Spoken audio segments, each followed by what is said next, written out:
Welcome back to the North American LCS, coming to you live from Los Angeles. But fans all over been watching today's action. We got a tweet from one fan who's pulling double duty today and watching the LCS from the comfort of Fenway Park. I wonder what his data plan is like for that, but I approve. You're right, just chewing up those up that data plan. Are you a fan of baseball, Jet? It's probably my third favorite American traditional sport. Third favorite. So I like football, then basketball, then baseball. Okay, I can get on board with that. Well, let's turn to our question of the day. Earlier in the day, we wanted to know what you wanted to know. And as promised, Jat's here to field a few of your pressing questions in our segment, Ask Jat. Our first comes from TSM Reginald, who writes, why should we keep Wild Turtle? This is a doozy right off the bat. Reginald asking the hard questions. Well, at TSM Reginald, have an answer for you. This one is a complex question. I feel like I did a segment on this, but you keep Wild Turtle if you want someone with more experience, if you want someone who has been with the team for a long time and also has an aggressive edge. That play in the last game is a perfect example of something Wild Turtle can do for you. Getting the third inhibitor and trying to make the big play is why you keep Wild Turtle. Yeah, he has. And his performance has improved. That's the biggest thing because he was underperforming, but now he's back on it. All right, moving on. Why Fia says, with Daylor as MVP and Reggie stepping in, what's the true importance of a head coach in a game where in-game actions matter so much? Yeah, the strange thing about this is the head coach is more about solving conflicts before they happen in the game. I'd say the biggest responsibility for a head coach is to solve conflicts between other players. This topic has been covered fairly in depth by others, but it's mainly to make sure that the resentment doesn't grow between players, and he's a mediator almost first and foremost, and an authoritative figure. Yeah, I think one really interesting difference is that in any other traditional sport, the coach is present during the actual game. So, as you mentioned, when there are disagreements, during timeouts, halftimes, things like that, he's there to figure things out. Just before and after the game. Yeah, here it's best of luck, send them off, hope they work with it the way they should. Happy Rock 456 says, prior to this week, what team to you has the best team synergy going into playoffs? Well, Happy Rock, I would say prior to this week, it's Team Liquid for me because I feel like their individual players have finally started meshing with their coaching and play style, and it seemed like they have the most talent as well as good cohesion, and they're tied for first.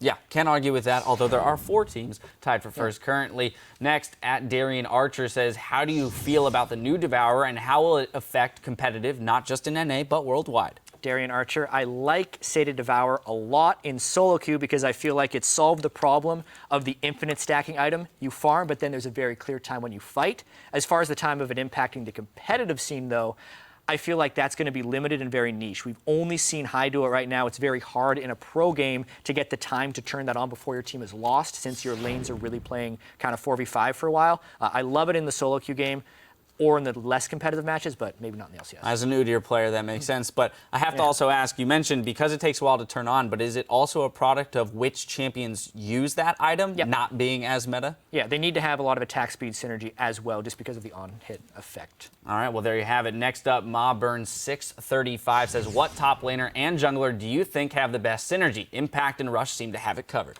I agree. Impact and Rush probably have the best top lane synergy of NALCS duos. Not only are they number 1 and 2 in ladder, they pretty much hard carried that game over Gravity. Another thing I want to mention too is champion-wise, my favorite duo is Maokai with Nidalee. Tank threat, hold them in place for a spear. It's a top laner enabling a jungler to carry. Also, I do want to do a shout out. There's a website called Oracle's Elixir, has some of the best in-depth stats. They have this champion duos thing on there. You can look, Maokai and Nidalee actually have the highest win rate of top lane junglers across the major regions that are tracked with more than 20 games. So all right, well, stats back it up. Yeah, I was going to say, that's a lot of information that just came across, but it looks like you and Jat are linked up here. Finally, at Top Hugh says, if you were stranded on an island, which other NALCS caster would you want with you? I feel like this is a very easy answer. Is it an easy answer? Yes. I'm not counting you as a shoutcaster, Dash. I'm sorry. You were a host.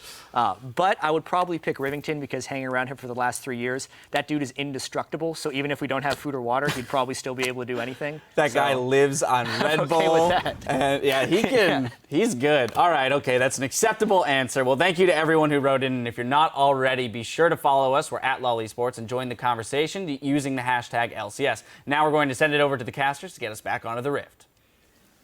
But Jat, I have cookies though, Jat. Dash! Rift doesn't have cookies. Cookies aren't indestructible, man. We're going to keep the action rolling with our final game of the day. Team Dragon Knights versus Cloud9, and these teams are not indestructible. One's got to go down. TDK are locked into 10th and are Challenger Series bound, but that doesn't mean they can't play spoiler on their way out. That is true. And there's probably no bigger spoiler then beating Cloud9. If they could pull that off here, it would be huge. Cloud9, they're still in contention for 7th place, which would allow them to cash in on their 70 championship points for a possible run at Worlds. But just as important, 7th place would also guarantee their spot in the LCS next split. That being said, Cloud9 are still the favorites to win here, and they have looked stronger in recent games. Incarnation in particular had the best week of his LCS career, and he's getting up to speed at exactly the right time for the team. Yeah, things are starting to click. Good thing they were able to get over that hump as quick as they did and turn things around. Let's check out the starting lineups on the blue side. It's going to be Team Dragon Knights as we get into the game. Seraph in the top, Kez in the jungle. Ninja is in mid, Emperor at AD carry, and Smoothie at support with Coach Sean. And on the red side, it's Cloud9. Up top is Balls in the jungle. High. Mid Incarnation, AD carry Sneaky, support Lemon Nation, and coaching still, Bubba Dub. Definitely want to see some stuff coming from TDK today, kind of breaking out of the mold that they usually use. It's been Seraph top carry. See if they can do something different. I mean, well, why not? They've been just picking their favorite champions. Yeah, so recently, right. Let's take a look. Keep doing it. Keep it fun. Cloud9 have been also kind of going outside the box with High in the jungle now. He's had some unique picks to himself, has gone back to a few, but I can't believe the amount of mentality that Cloud9 said it would bring back, and it actually did for the team. It really changed the pace of how they played. Yeah, I was super excited to have High playing Shyvana and Rengar. Right. But I was watching his stream lately, and he's just playing Nidalee and all the champions we normally see. So I feel like he's going to go with a more meta jungler this time around. But I'll keep my fingers crossed for I think there's a thin rule another of love-hate for you, Kobe. Very thin line there. Well, won't be Nidalee. That one's off the board. No, banned out, as well as Rek'Sai. Haven't seen too many bans, but still finding herself on that banned list. As Vladimir gets taken out, Seraph won't be carrying with that. In the end, he always poses some type of trouble on Vladimir. Rise taken out quite quickly. Was surprised to see that Huni got that over on the side of Fnatic within their games in EU, but not in NA. Balls doesn't get Rumble. So we get the Thresh first pick on the side of Smoothie. Wow. Interesting. Very interesting. First pick Thresh going down here with Shen up, Alistar up, all these newfangled ones that have taken his place. Cloud9 quick insta-lock in here for the Maokai plus Tristana. This is a little bit of doing what they want. The highest priorities of picks kind of still left up. You take Thresh, you get what you want. Yeah, one of the biggest things for Cloud9 has been snowballing leads. So Tristana's really good at snowballing leads because of how quickly she can take down turrets. And with High as a shot caller, having a tool that allows you to kill turrets very quickly is very important because he can maneuver your team into a situation where you're either racing the other team trying to take down turrets and you want the quickest possible AD carry for doing that, or you can just sneak one and gain a turret advantage for free. Zachary, look at that. Zachary's back in form here. And it's not a Ziggy, it's Kez. It's Kez. To bring the Zac attack. I think he has played a few back in the day. He always had his Elise picks and whatnot, and his Evelyns, and I think Zac fit in there a few times. We'll see how he does. I thought they were going to keep it green. I was really unfortunate they chose something else along the way. I was like, oh, what else is green? What can they pick? I mean, Caitlyn's got a green skin for the Arctic one. Semi, yeah, her hat. Yep. But I don't know if we have any AD carries where their Twitch. portrait... Oh, Twitch, the portrait. Is the portrait still green after the rework? Green. I feel like it should be. I think it is. Nunu picked up, so it looks like High is going to be a nuisance in the jungle this time. He was doing that on Nidalee and Rek'Sai in previous games, but now he can be even more of a bit of trouble. And Karma again by Lemon Nation, something that he likes to run in solo queue a lot, and now in the competitive games as well. Yeah, it looks like they are going to be buffing up Sneaky here. Yep. I wonder if they go for the Azir as well for Incarnation for another Blood Boil target, because they definitely do need another good damage source on the team. But we will wait and see what TDK decide to lock in first. They will have to show their mid lane matchup so that Incarnation will be able to counterpick. Cloud9 would love to get this win here, tying them up with Team 8 on the day. Yep. Helping them to push one more position up into 7th. Riven Shivan. Let's get it. Lock it in. Let's go. Huh. Ham damage on the side of Team Dragon Knights. They switch it. Could get the Kha'Zix play in here. It's close to lockdown. It looks like we are going to get Kha'Zix set locked on a in. Ninja. TDK. I like the last lock-ins for these guys here. Gonna get a crazy game out of them. We'll see if Cloud9 can. Would you wager on a pick. top lane Zac or a top lane Kha'Zix? Because I feel like Ninja's going to be taking Zed. But he very well could be in the mix as it's well. Seraph, right? He wants to carry, so I figured he's going to take Kha'Zix and try and Okay. be a beast. And leave Kez on the Zac. Yeah. Sounds good. I wouldn't mind to see top lane Rek'Sai, but I think you just punish it way too easy professional in that early game. Incarnation's got to be As a tie tried it. a little confused right now. Yeah. He knows that he's facing. I mean, he's got his He Seer. knows that he's facing super an fake, AD super assassin easy. though, so he won't have a problem setting up his runes, and he'll take armor. The Yeah. only question no, that's is, true. That's a good point. what's it gonna play into here? Take a Seer. Do it. Why not? Got a whole lot of area of effect already on the team. And he might go with the Ori. Already had a really good game on Ori. I believe he had the other good game on Ari as well. Orianna recently, looks like it's Man, the 10, shields 4, on this and guy. 22 for him in his last 2 plays. TDK is gonna have a hard time running double assassins into a double tank, double shield team. You like that shields with your Cloud9 shields? have been able to set up here. So Cloud9 just trying to set themselves up with a fortress to weather the storm here. It really makes Kha'Zix and Zed have a very difficult life once they meet up for team fights. Yeah. Because there's literally nobody that they'll be able to kill. Tristana is also one of the safest AD carries, having both a jump and a knockback in her kit. There is almost no optimal target for TDK to go after here. So they're going to try and have fun for the early stages, but Yeah. it looks to be difficult. I think it's going to have to happen for TDK in the early stages and have Kha'Zix and Zac heading around in the jungle. Should farm faster than a Nunu and Maokai. Well, maybe. You get that chomped down by Nunu and you're getting out of there pretty quickly. We'll see what happens as we're almost about ready to get into our final game here of day 1, week 9. Man, has the split gone way too fast, but there were some good games along the way and we still got more to go. Let us know who you think is going to walk away with the win today. Tweet at LOL Esports with hashtag TDK win or hashtag C9 win. As usual, we'll get those tallied up and on the screen as we head into game. Feel free to change it. Yes, you can be a cheater. All right. The LCS teams, not allowed to be cheaters, though. Nope. No, they're not. Kez is- TDK versus Cloud9. We're about to be on the Rift. No cheating here. They're just going to leave out all I love game. the bubblegum skin from Kez. We'll see if Cloud9 can take down Majin Buu. Well, then this is definitely going to be the longest game of the split. Well, I'm going to need 20 more episodes better for start that. charging that spirit bomb, boys. It's going to take a while. Man. Oh, please don't take that long. All right, we'll see what they decide to do first. Oh. All right. Oh, Emperor down bottom looks like he's headed into a 2 versus 1 scenario. Sneaky elimination.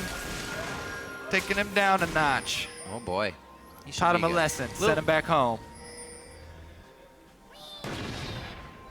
30 seconds until minions spawn. So, a minute on the clock.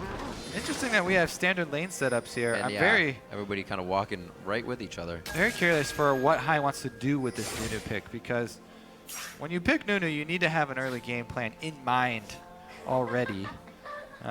He can have both Incarnation and Balls try and shove up their lanes early. Both of those two should be able to gain lane control. So Hai's got plenty of options to work with the Nunu early. Minions have spawned. I wonder if he decides to go for secondary buff invade. Tries to go for an early dragon. That's still possible with Nunu, even after the dragon buffs. But so far, looks like it maybe will just be a double camp follow here for Balls and Hai. The lane swap is initiated from TDK without deep wards, but they did chase Emperor off of bottom.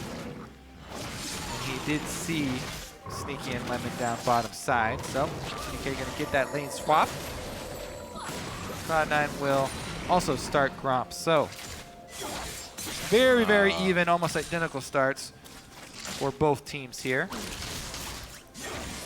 Should also allow Incarnation an isolated lane here with Ninja to try and deny him. See if he can zone him off with that ball. Hopefully he can keep it warded as well. They go for that 1v1 lane. Both of them have Ignite, so not a lot of safety for Incarnation if he gets ganked. kill pressure from TDK could definitely be there. A little tricky move in the early game. Elimination gets found. Seraph on that early Kha'Zix actually gets the exhaust out. Ninja, could he flash over the wall? Just has to use the shadow. The dissonance is going to keep him still in range. Balls is there, however. That wasn't even a TP. They're still in the jungle walking down with High. High could be going down here. I mean, Balls rather. But it looks like they should be okay. Good damage onto Seraph. He's going to have to fight it out. He was fighting his life to the ground on that one, and he just stayed in so the team could get more damage, and hopefully so it could pay off for the team, but it does not because they didn't have the focus on the champions they needed. Yeah, so the train from TDK lasts a little bit too long because they're on their weak side of the map. This is a lane swap scenario. Yeah, you gotta They were consider it. able to catch Lemon and kill him, but they chased him so far into Cloud9 territory, it makes the collapse really easy. And once Sneaky makes his way up, there's no way out for TDK. And they give up 2 kills on the exit. So even though they got that first blood bonus, the extra kill there for Cloud9 going to boost them ahead. And TDK's victory is short-lived there. 4 members of TDK flashed at the same time. If you look at those cooldowns, they really wanted to get a few kills there.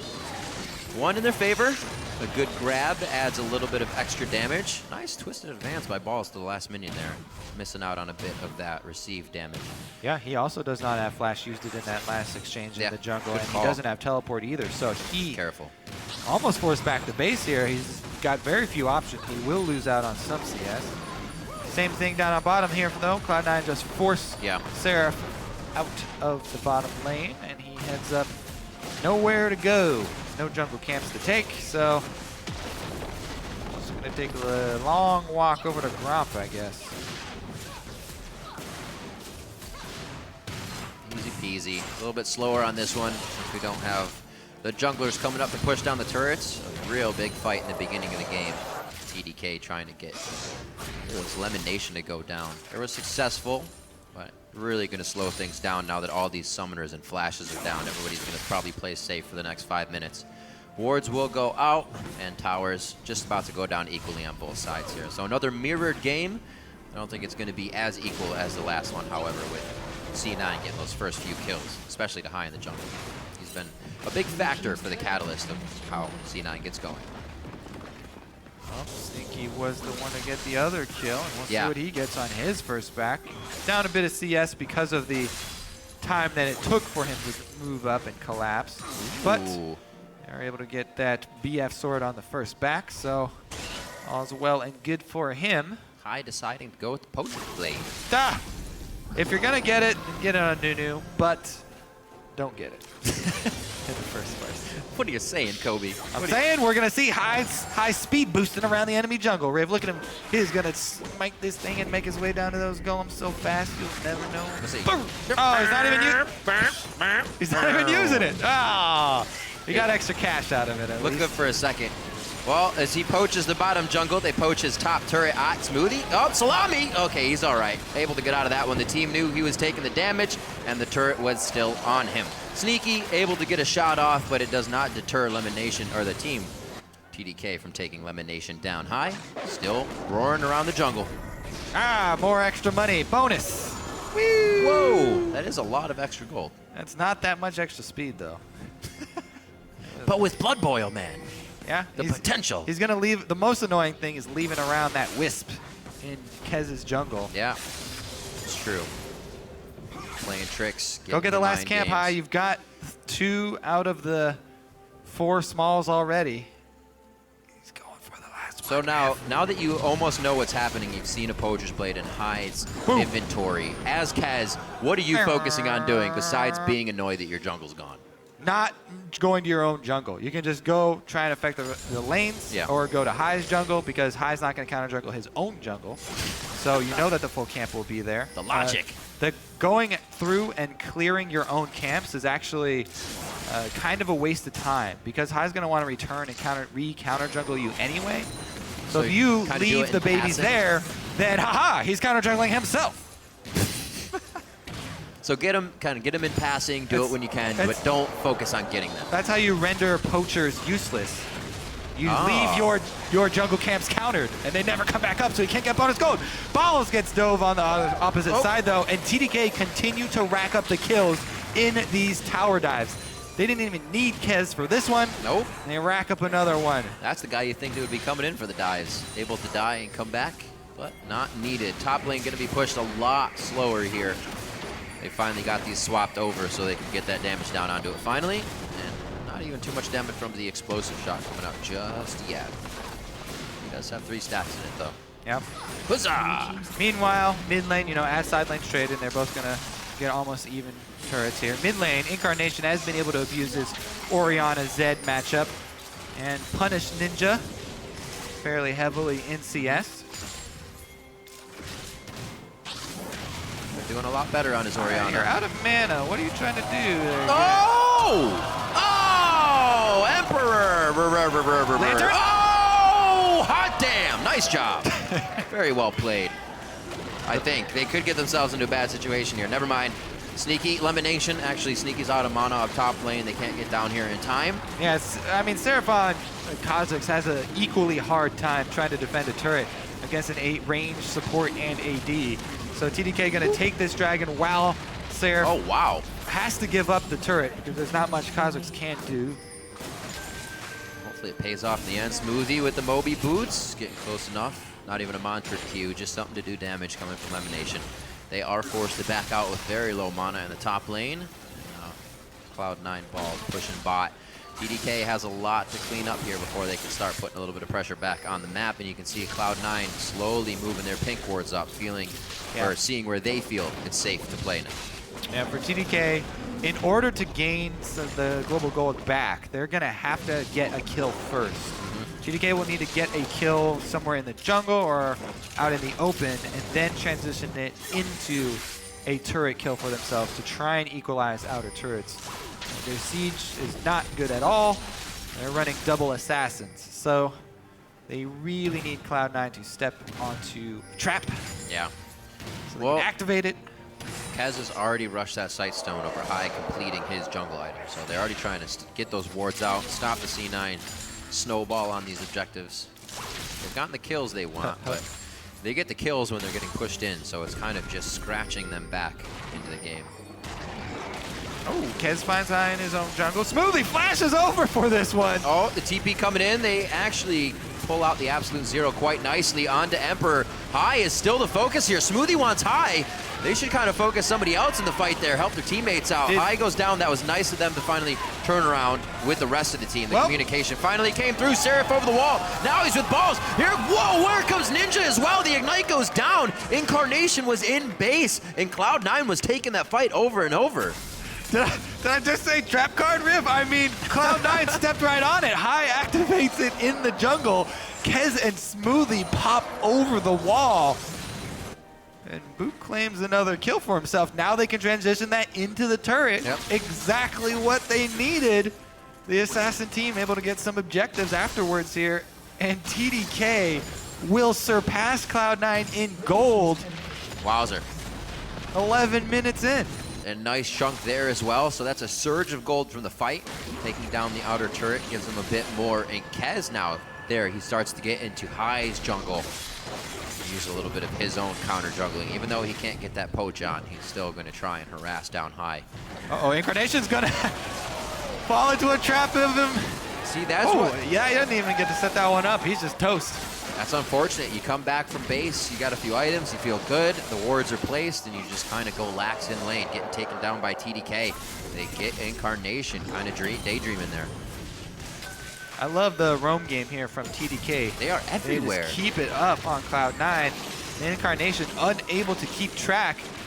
You mentioned the Sightstone really early from Kez, but also the pink wards that TDK are laying down.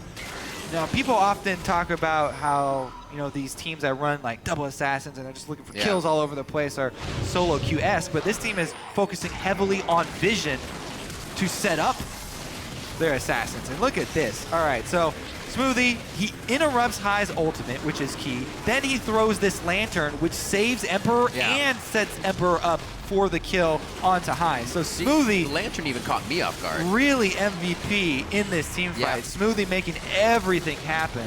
From the flash to start it off, to the lantern to save Emperor. Jeez. He's really enabling the team and validating the first pick on Thresh for them. Looking good.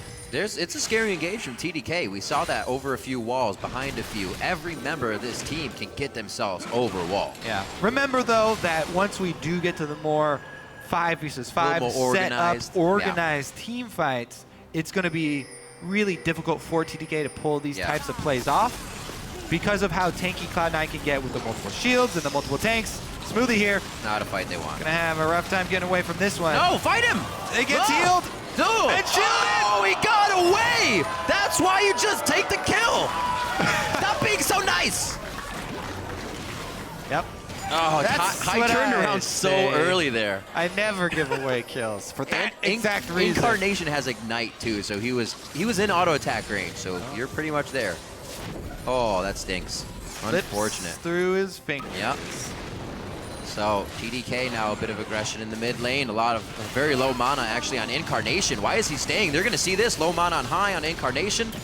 Finally, actually just enough to clear the wave. So I'm wrong. They know what they're doing. A nice clear there. It looked really dangerous for a second, but it was enough for a dissonance and the wave clear. TDK not able to push the mid turret. Yeah. Cloud9 able to get right back in there, even up to gold as well. TDK could surpass them if they just tipped that turret over. Yeah. And Seraph is actually in a pretty decent spot here, being able to freeze. Well, he's got a Tiamat, so just kidding. But there's plenty of gold for him to soak up out, at least. They actually don't even take the outer turret. They just let that wave crash in. And recall there from Emperor, and Smoothie backs off as well. So the mid turret's still standing. Ninja just used his shadow. Oh. He missed the follow-up damage. The heal, he's trying to play the turret game. He's dead. Got him! Yeah. It's so difficult. Tristana had, because she has 2 ways of disengaging, it's so hard for Zed to pull that assassination off. Yep. One of the most annoying AD carries to try and assassinate. You know, before, what was it, Cloud9 that said, you know, the best to take against that is really Vayne, because you're the one that do the DPS, you can kind of steal, and it's almost the AD carry that can get out, but you can do it on Trist too. Sneaky showing us how. Smoothie setting up another one. Nicely done. Not gonna be able to get out of this. It's just an advance. He'll be, oh wow, wait a minute. This is gonna be a big play coming in. No, Incarnation can't get around the corner. He has to walk through Kez, and he actually still is trying to through left bounce. Lemonation finally gets there, the shield. A bit of speed up. Seraph's still on a turret, he's not collapsing. Yeah, so he's not doing much with the team, I should say right now. Doing a lot for the team, trying to prep that top turret. It is gonna be a priority that Cloud9 have to work on. Seraph level 9. See where he has gone with actually his levels. What has he got? Wings? No, he's got claws. all Strong. upgraded. Looks like it. Yeah, that's the go-to first upgrade. Yep, yep. As the claws now. Just making sure. Not looking for resets quite yet. But they feel so good. Hydra first buy for Seraph. He's actually going to put down quite a lot of damage. No resets really to be had here on the side of TDK, so nobody's going to play off of that too well. Cloud9, however, looking to do so. Yeah. Whoa. Whoa. Okay. So TDK, they just have to keep up constant split push. They have Zed and they have Kha'Zix. Both of them, they want to keep those as split push threats. They don't want Cloud9 to be able to group up and utilize the shields. Cloud9 gain all of their power from synergy, from grouping up as 5 with the Blood Boil and the shield stacking. So TDK going to try and split the map and pull them apart, which is a funny strategy to go against Cloud9 with, as that's their classic MO. Know what that stands for, Riv? Yeah, motive. Modus operandi. Yeah, that too. Got him. I was going for the simple. Well, the deep wards there. Let's see if those pay off, because they've got the red buff fully warded here for TDK. So curious to see if they will try and push in and make another one of these jungle plays that have actually been successful for them. So the cleanup begins. Kai only poached for a while. It was a short-lived poach. He hasn't really been back to do too much action on their side of the map now, as TDK is getting a bit of ground to work with. Again, Incarnation doing some backs. Really gets an ultimate out of it that time. Just played that game with Ninja in the mid lane as well. And actually looks like he wants to back now. He just can't make it happen. Still pulling him in. He knows he has control on the side wave, so no pressure on this mid turret tilt. Or still, we thought should have went down a little bit earlier by TDK. it's only going to get harder now that Incarnation and the rest of the team can group up to stop it from going down. I love that TDK are continuing to have fun in the LCS. And Absolutely. they're still executing with strategy. Like, just because this is a very uncommon strategy, they actually are at least sticking to it. They have the double split pushers, the double side lane assassin threats. They also have been keeping up their vision coverage. Kez is continually going for plays in the jungle here. There's that. Seraph jumps on him. That damage. That damage, boy. though? Here comes the dive. That damage, though. All right, so they finally get the mid turret. It did take Lemon Nation going down. The jungle was just too much fog of war, and that was exactly what TDK wanted. A little bit of pressure to the mid lane means they can focus and move up their wards now. And even Ninja's going on Mission Impossible here. Won't be onto balls. A little too tanky for a quick initial kill. All right, Where well. do we go from here? Cloud9, they're going to eventually have to get some vision coverage back around the Dragon because that's TDK's final point that they're looking to finish the game on. Our Dragon stacking. Their siege is less than optimal. The double split push here in effect, and Kez looking to capitalize down bottom. Seraph going to try his hand at assassinating Sneaky as Ninja was unsuccessful. Kez knows that he is out of vision. Doesn't pull the trigger though. Man, Cloud9. No. Nope. Blade of the Rune King Able slow. to collapse. Cloud9 got to be feeling the pressure, Kobe. They have TSM tomorrow, and Team 8 plays CLG, the team they're jockeying for that position with. And this should have been the game that they take with momentum into tomorrow. Yeah, exactly. Like we're focusing a lot on how much fun TDK are having and how the possibility of their spoiler. Cloud9, this is a very serious game for them. Yeah, they're in a really, really tight race with Team 8 right now. Team 8 are really big TDK fans right now, trying to root for them to get a victory here. I think it's crazy that those 70 points can pretty much just be kaput, right? That's a lot of points. Their positioning holds so much ground right now going into Worlds. And it could all be for nothing if these games do not go their way. That pressure and much, much more here. 20 minutes in a much more even game than we ever thought. 1 in 15 TDK right now, hitting a surging Cloud9 where it counts. And let me just revisit the topic of poachers and how garbage it is.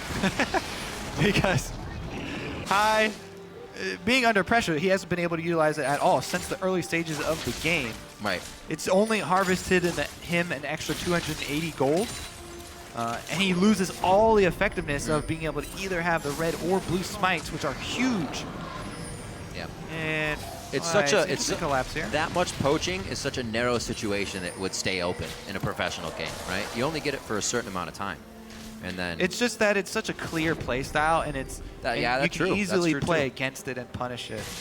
But looks like he's looking to punish Emperor here as Cloud9 sort of hovering around mid lane. The pressure from the constant 1-3-1 split push doing wonders for TDK though. Making sure that Lantern of Smoothie always in a spot to get the team out of a bad situation. Emperor could get himself into that just now. Ninja by himself. Should be still quite effective in the 1-3-1 by himself. The slows continuously come down. Talisman of Ascension, they're using quite a bit just to grab him. That could also be the escape. He gets pushed away, slowed down, and goes back into the fight, actually. He wants to kill, but again, explosive shot is the end of Ninja in the mid lane. And they committed 3 people for that. So many resources of Cloud9 just to get a 1-for-1.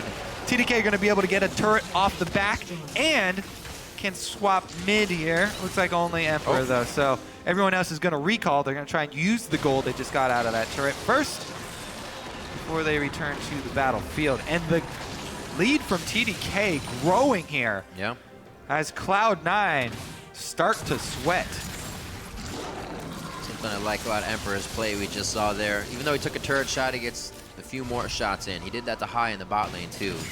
Sometimes he gets him in trouble. He wants to take that last step towards the fight, but he's always getting a few in. Maybe a crit can really change the situation in his favor, and that's what he's looking for. Panning back out, 3 seconds on Dragon as everybody's kind of spread out in the lanes. Doesn't look like Cloud9 is going to put too much pressure on this one. And number 3 coming in for TDK. Yep, and as we said, they're going to want to chain those Dragons. TDK, they're all about controlling this open area of the map. They do not want to siege up. They just keep pulling the map apart with their 1-3-1 and then collapse on the Dragon. There's number 3. They are well on track.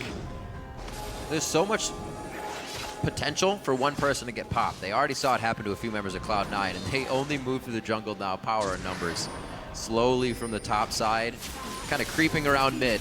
Approaching the brush, backing out, approaching it, backing out. Dragon already has gone over to TDK here. Emperor again in a scary spot, but that causes static. the flank here. He's going to be all right. C9 are able to disengage that from Kez. TDK actually just need Kez to heal up a little bit before they can regain some map control. Oh, he's going in! Let's Bounce goes in as well. He gets locked up on the Twisted Advance right quick. And we'll see if they focus the passive here. TDK actually can't do much to help Kez get back out of that one. Gotta tell you, Squished into the ground. I did not see that one coming. I really thought TDK were going to heal and then return to their 1-3-1, but Cloud9 punished the engage, and they're going to burn down this turret.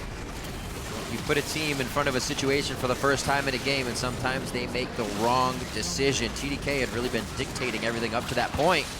Cloud9 kind of put them into a fight that they thought they wanted. Yeah, did not expect them to opt into a 5-on-5. Great answer from Cloud9, though.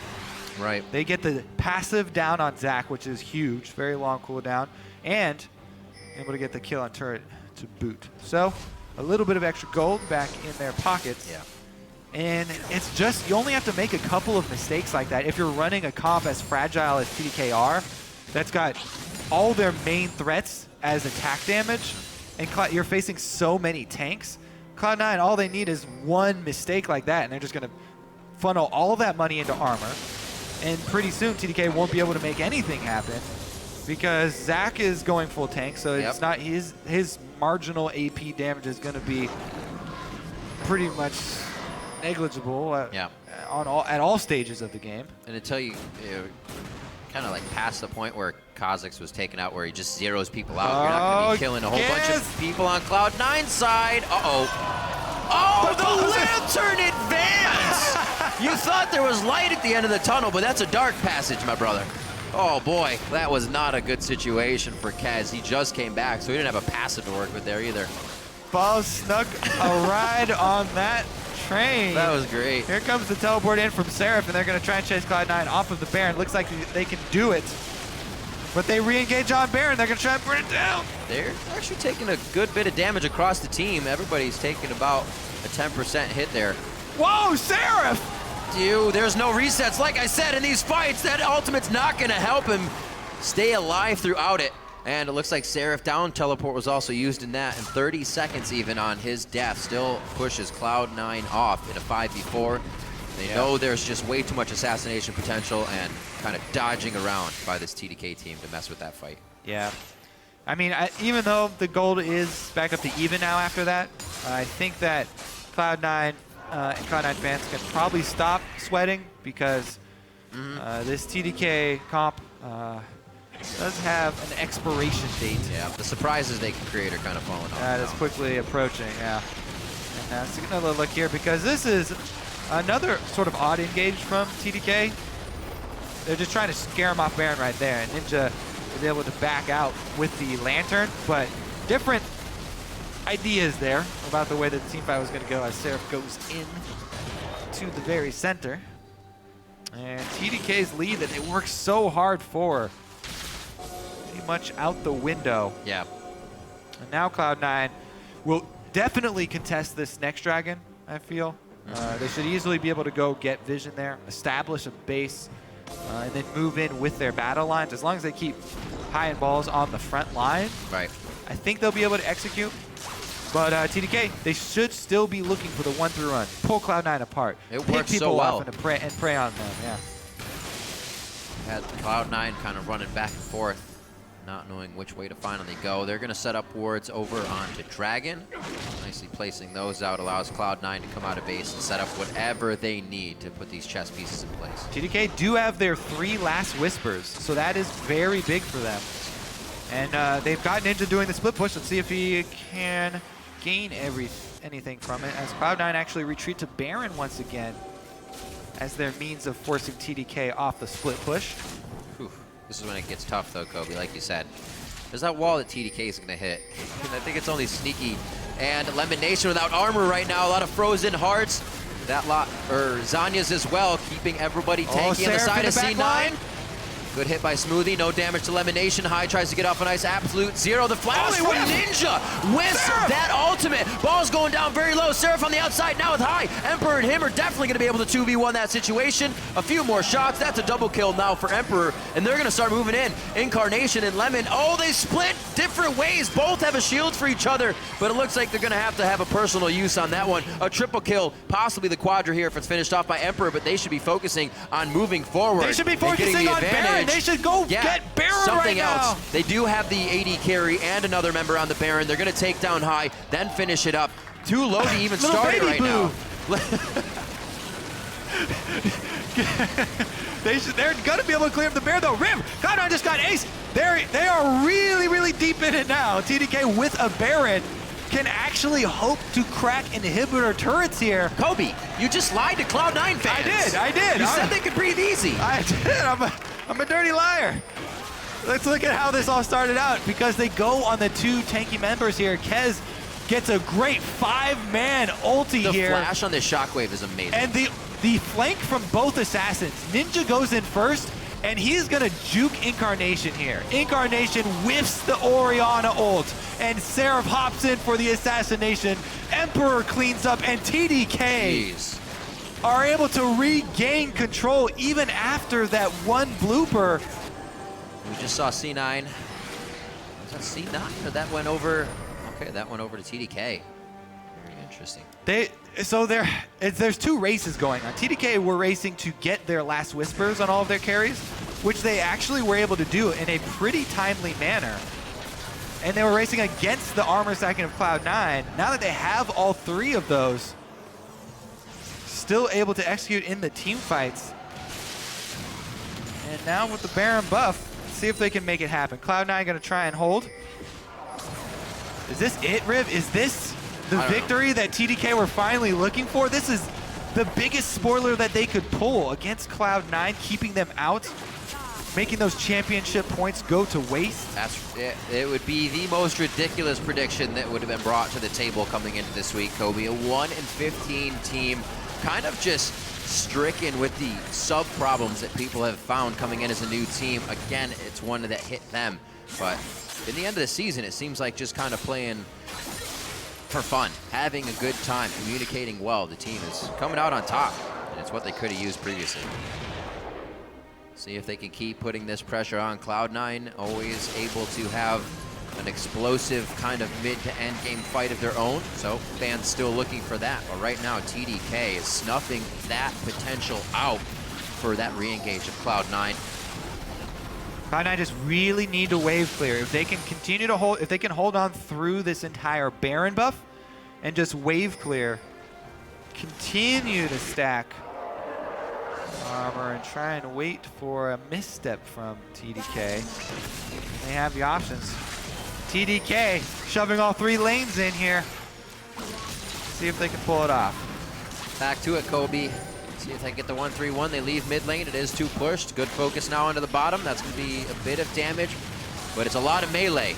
Still have to get all the members to the turret if it's not Emperor hitting it. So High and the rest of the team are going to have to be a little bit low on HP if they really want to get in. Three-man Shockwave. Emperor on the outside now, trying to get himself in a good spot to deliver the DPS, and he's got good shots on High. Seraph gets one, gets himself out, but very low TDK as Ninja tries to get the top lane now. Yeah, Ninja was drawing away Sneaky and Balls, so there was no follow-up damage for that great Shockwave. Yes, they got three. Yes, he was able to land his entire combo, get the dissonance as well for a huge chunk. But it would have been a perfect reset fight for Tristana as well. Exactly. No follow-up damage. Cloud9 end up losing out. Another kill.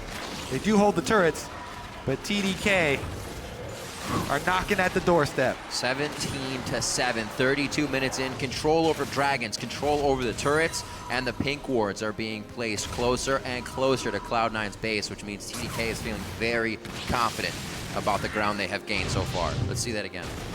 All right, so Incarnation places the ball, gets Emperor, the prime target, but no follow-up damage. It's just a Nunu and the support Karma.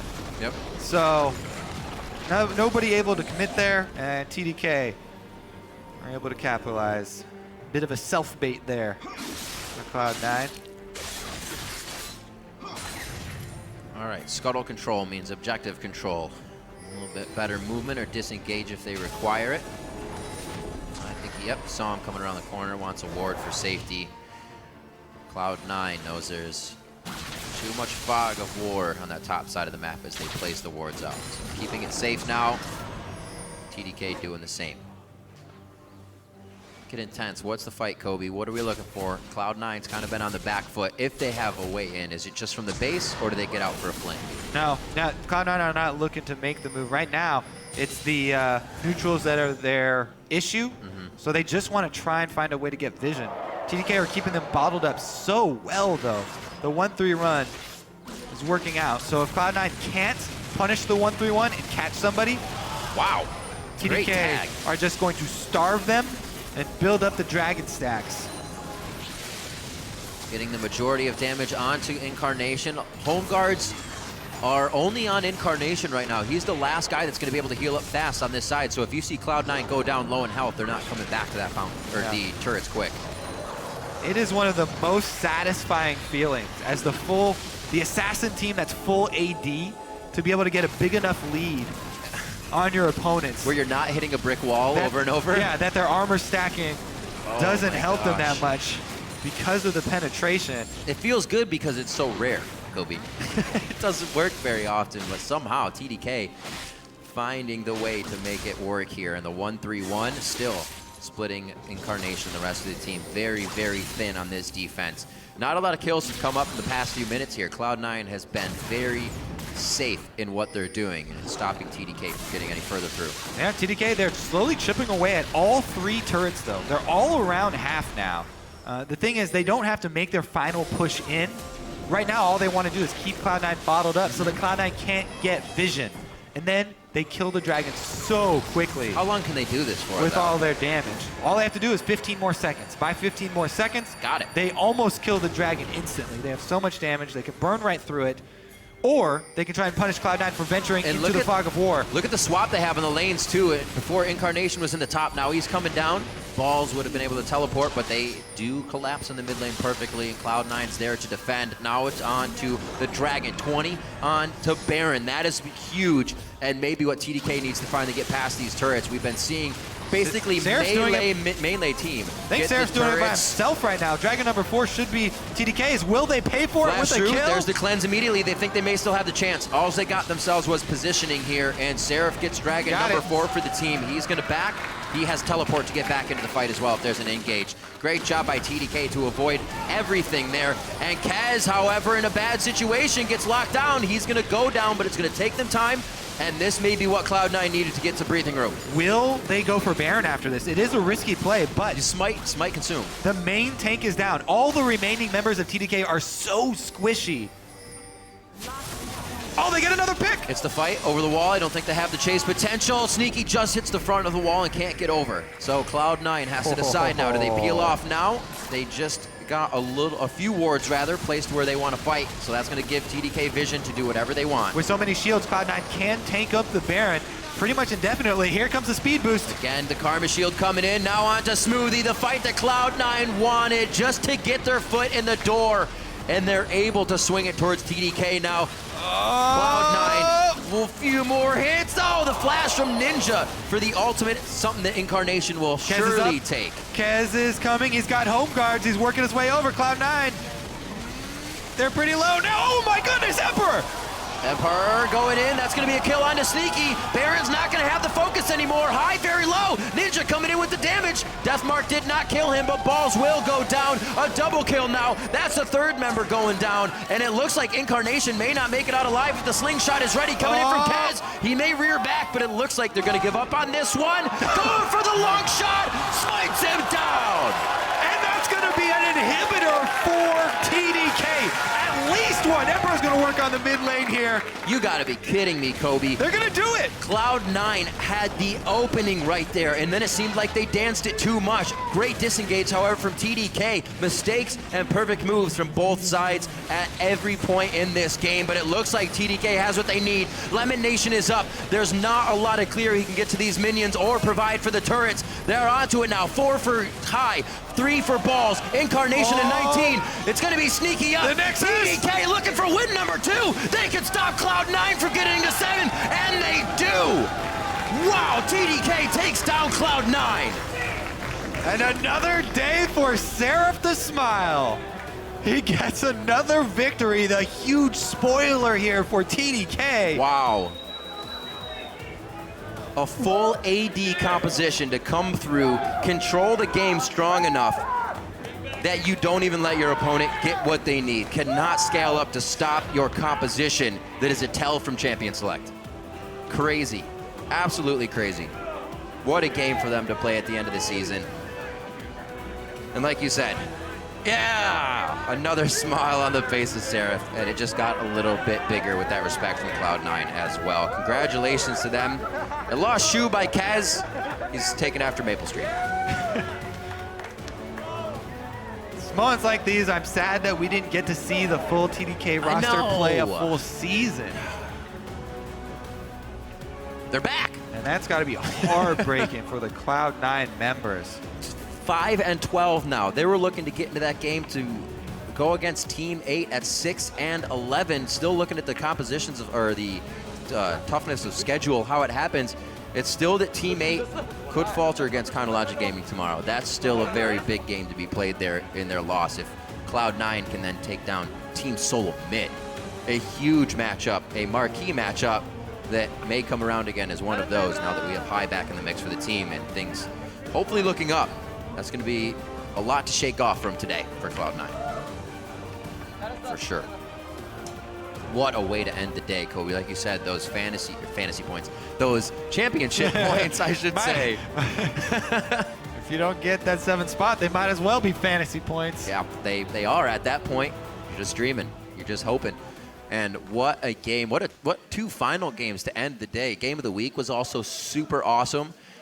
I just can't ask for more. Week 9 has been awesome. Happy Riv today. Happy Riv today. It's been a good one. Except for the 5th Dragon. There was no 5th Dragon that game, but I digress. It was a great day. We still have another day, too. 5th Dragon's trigger a Riv. Yeah, that was Seraph on the Kha'Zix solo lane here, 7, 2, and 6. They were not afraid to make plays. And once again, I got to give another shout out to Smoothie because he was constantly setting up plays and saving people with lanterns in the touch and go early stages of the game. That one play in the bot lane, I called them out. I was like, why are you chasing High? And then the lantern like swoops around the edge and then they just kill. It's like, all right, you got it. All right, for some final thoughts on that match, we're going to throw it over to the guys on our analyst desk. Thank you, gentlemen. Now, looking at this game, we can start with TDK's team composition because I think at first glance some people might say, oh well, they're auto-relegated, so they're just going to pick, kind of whatever champions and maybe throw away the game, right? Well, that absolutely did not happen here. They chose champions. They roamed the map. They picked up a ton of kills early. They really brought it to Cloud9 in this game. Yeah, and if you look at Ninja and Emperor, right? Ninja and Emperor both from Korea. They both went to different regions originally, to China and to Brazil, and now they're both in NA. These guys just want to play League of Legends, and every opportunity they get to play League of Legends, they try to deliver. The cojones they had to run this team composition is absolutely crazy. I love cracking you up, Jack. 2 things. My favorite thing on the No dance. wave clear. It's pretty so much risky. at all. Lucian, Zed, Kha'Zix.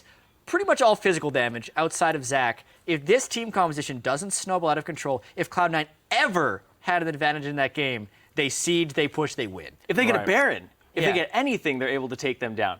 So TDK, very risky. They did it. But they did it. Well, so I want to jump into our right. It's the miracle season that Freak was talking about when they finally had the roster back. I do want to jump into our replay 28 minutes in around the Baron pit where TDK ends up picking up an ace because this is, kind of that point that you were talking about, Jat, where if Cloud9 had won this, it would have tipped the scales, would have put them into the game with a Baron, would have let them roll over. Yeah, and specifically, I want to talk about the outplay that Ninja had on Zed in this fight because so much has been made about Zed and his inability to return from his ultimate and how that makes him irrelevant as a champion. But if we watch in this clip, actually, everyone is thinking that as soon as that ult's in, he is going to die. But that is actually not the case. At the very start of this fight, obviously, TDK is scattered, as is to be expected. They were playing fast and loose. Cloud9 is still playing together, and they group up into this corridor. The flank will then come in, and the biggest thing is just watch specifically what Ninja does on Zed. Ulting, and he flashes right after his death mark detonates, causing Incarnation to completely whiff his shockwave. Everyone on Cloud9 was expecting to one-shot Ninja, and then after he got out, he could also still use his spells cast from his shadow and allow the rest of the team to clean up. Like, this was far and away the turning point in the game, because it ended up being a 5-for-0 ace in these very scattered fights, but the chaos was created by that flash from Ninja. They got a Baron off that, and they were able to just continue with their spikes when they get the last whispers, when they have the penetration coming into their builds, and there's only one armor item completed. I think only about 4 or 5 actually did get completed for C9 in that entire game, because they were just so far ahead of the curve after that. Yeah, Ninja Tabby's double frozen heart, Thornmail, half-completed Thornmail Yeah. on Maokai. So not enough armor coming through to combat those last whispers. Now, the last thing we have to touch on is the fact that with this loss, Cloud9 is in a very precarious position going into tomorrow, because if Team 8 wins, boom, that's it. Their 7th place dreams are done.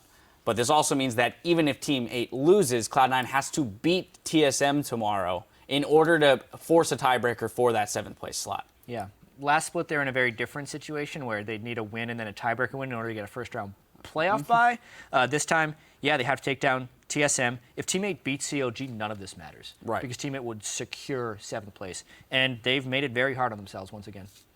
Yeah, I mean, so when looking at that game though, Zyrene, we saw the Nunu come out for high. We keep seeing these new champions come in. We saw this, kind of protect the Tristana that you maybe would have preferred to have seen last year. Yeah. But regardless, we saw this comp come out for them in not too great effect. It's the 3rd time they've run something like this, though. They ran Maokai, Orianna, Karma. It's a speed-up, protect people composition, and then they just kind of slot people into those jungle and the AD carry role. This time it was Tristana. Yeah. It was okay, but they weren't able to execute it all. So it's all about protecting those high-value carries, and also Incarnation performing on Orianna, which was something that they were able to play around and flank from different angles, so multiple people didn't get shockwave. We saw that one shockwave at the bottom turret that hit 3 people, and it was like, whoa, that could turn it around with an 8K gold deficit. That's one of the hardest team compositions to play Orianna into, though. Yeah. If you think about the targets you're actually trying to hit with that shockwave, it's near impossible. They're usually on top of you at that point. It's very, very hard. Yeah, I do want to touch on something for TDK, though. Okay, real because quick. we know they're auto-relegated. We know we're going to be seeing them not in the LCS. I hope they stay together for Challenger, because this team is very entertaining to watch. This is a team that I feel like with more time and more synergy between them will actually be a good contender for the middle of the pack if they stay together. One can only hope. I think I can't wanna remember cast whether them. it was I Freak wanna or cast them Kobe that more. mentioned, imagine if we had seen the roster together sooner. They've provided some really fun games. What we could have, seen with a full season or full split behind them, rather. Now, there's only one more game left for each team, so let's see how the teams are stacked up in the standings. And to drive home what's at stake for our teams, this graphic shows how things would fall if the season were to end right now, with the ties broken by alphabetical order. Now, tied in first place for the playoff buys are CLG, Gravity, Team Impulse, and Team Liquid. Then one game back and still in the running for a possible first-round bye, it's TSM in 5th. Team Dignitas is in 6th. Team 8 is holding 7th and the guaranteed spot in the next LCS split. But Cloud9 are only one game back in 8th and still have a chance to tie break that. Enemy Esports is in 9th, while Team Dragon Knights are in last. But it all comes down to tomorrow and our final day of regular season play. Up first, Enemy Esports will square off against Team Dignitas. After that, Counterlogic Gaming takes on Team 8.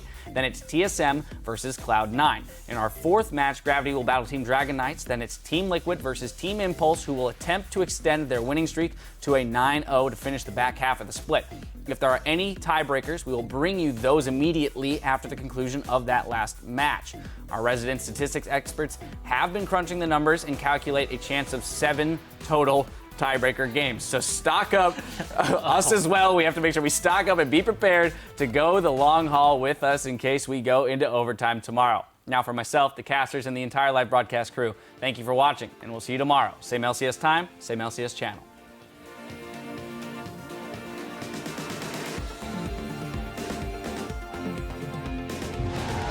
Really can't say enough how huge this win will be for Team 8 if they can secure it. They but here comes Calitrolls as well. Dodo, one hit from Dead Force to walk away in the end. Still on the run, the flash ulti! Oh, man! Super Tank Quas had an absolutely amazing game for himself. Shen. I'm on Shen. All right, I got right Let's side. go flash. Come Going mid. Nice shot, go mid. That's CLG after engagement, but has no health left, so he's gonna go down for this one. No, what? He doesn't die! The hopes of a first round bye in the playoffs are still alive for Counter Logic Gaming. Pops and Impact's gonna go for the taunt flash. Gonna land that a big shockwave, but is gonna land a ton. Oh, he flashes out! Oh, he nearly put him into the javelin. Shelty tries to save Rush. Rush is running, but not gonna get away with this one. Super impressive performance right there by Team Impulse. Man, I wish I was in the audience. I want to catch some of those. Dude, I see so many Tip fans. Really? No. Chaos Storm in the middle, but it's not really doing a lot of damage. That's a hit up, however, on to Lustboy. He's down. That's a lot of the disengage. Okay. We can end off it lane. We have to try and end it here. Turtle coming up big in a solo match in the area by himself. He goes down, but TSM has already won the fight in the base. Team Solo Mid finally break the base and take down enemy.